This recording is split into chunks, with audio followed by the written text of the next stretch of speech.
प्रधानमंत्री मोदी और योगी जी ने कहा था किसानों को कोई नुकसान नहीं होने देंगे और गांव-गांव की समस्या दूर होगी। गांव के ग्रामीणों की उनकी हर समस्या का समाधान प्रथम चरण में ही होगा, लेकिन धरातल पर कुछ और ही दिख रहा है।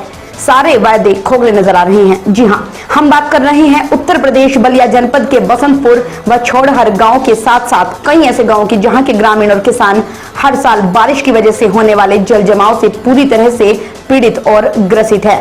किसानों की लगाई गई फसलें अपना दम तोड़ देती हैं और किसान और ग्रामीणों को बेहद भारी नुकसान का सामना करना पड़ता है। गांव के लोगों ने अधिकारियों से अपनी समस्या की शिकायत कई बार पहुंचाई, लेकिन किसी अधिकारी ने उनकी समस्या नहीं सुनी, तो कई गांव के ग्रामीण परेशानी झेल रहे हैं और नुकसान को देखते हुए मेन रोड पर कई घंटों तक अपनी मांगों को लेकर चक्का जाम कर दिया। चक्का जाम की सूचना मिलते ही प्रशासन मौके पर पहुंचा और ग्रामीणों को समझाने की कोशिश की, लेकिन उन्होंने किसी भी अधिकारी की बात सुनने से इनकार कर दिया।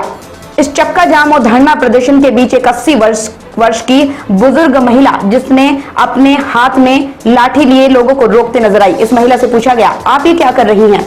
उस बुजुर्ग महिला ने बड़े दुख के साथ कहा, हमारी सारी फसलें नुकसान हो गई, हम जल जमाव से पीड़ित हैं।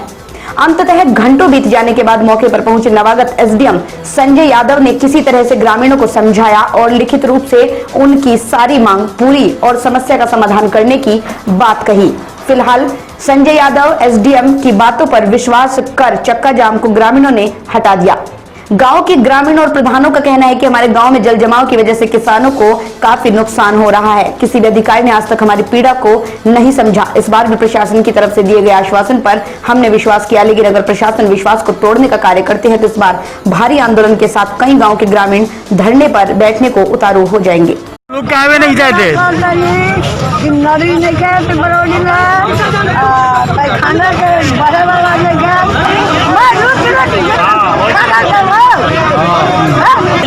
अभी आप क्या करते नहीं? डंटा उंटा लेके आई जाए ना दे मैया से।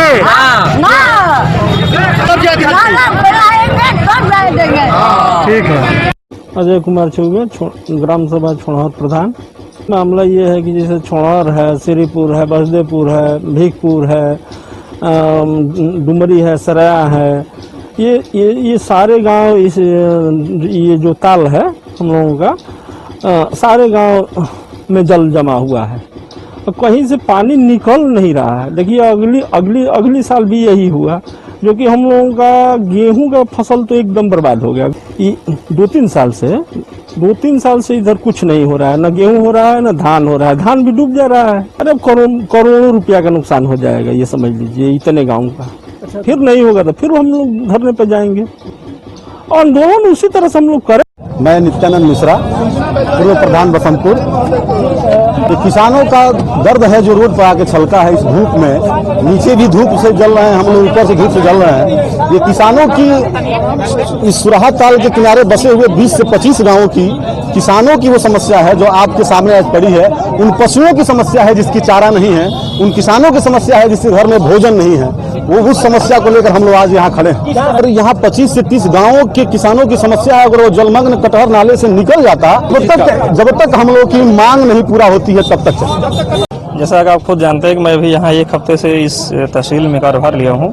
बसंतपुर के लोगों के द्वारा यहाँ जाम लगाया गया है कि यहाँ पर कटहल नाला में जो अतिक्रमण है या किस तरह से अवरोध है कि पानी साफ रूप से नहीं निकल पा रहा है। इनके द्वारा जिन बिंदुओं को अवगत कराया गया उसके अनुसार कटहल नाला के गड़ारी नाला के प्रवाह को रोका गया है, जिसे तत्काल हटवा दिया जाएगा तथा जलकुंभी था पेड़ को भी हटवा दिया जाएगा। कटहल नाला में जिस स्थान पर अगर पेड़ गिरे हुए उसे जेसीबी से हटवा दिया जाएगा। नाव द्वारा जो जलकुंभी आदि निकालने की प्रक्रिया है उसको तत्काल प्रभाव से शुरुआत करा दी जाएगी और जलमग्न कृषकों की पास की भूमि जो क्षतिग्रस्त हुई है उसका सर्वे प्रारंभ कराया गया है, उसको पूर्ण करा करके मुआवजा दिलाया जाएगा। जी, जो हमारे बस में है या जो मेरे अधिकार क्षेत्र में वो कराई जाएंगे। बिल्कुल, निश्चित तौर पर।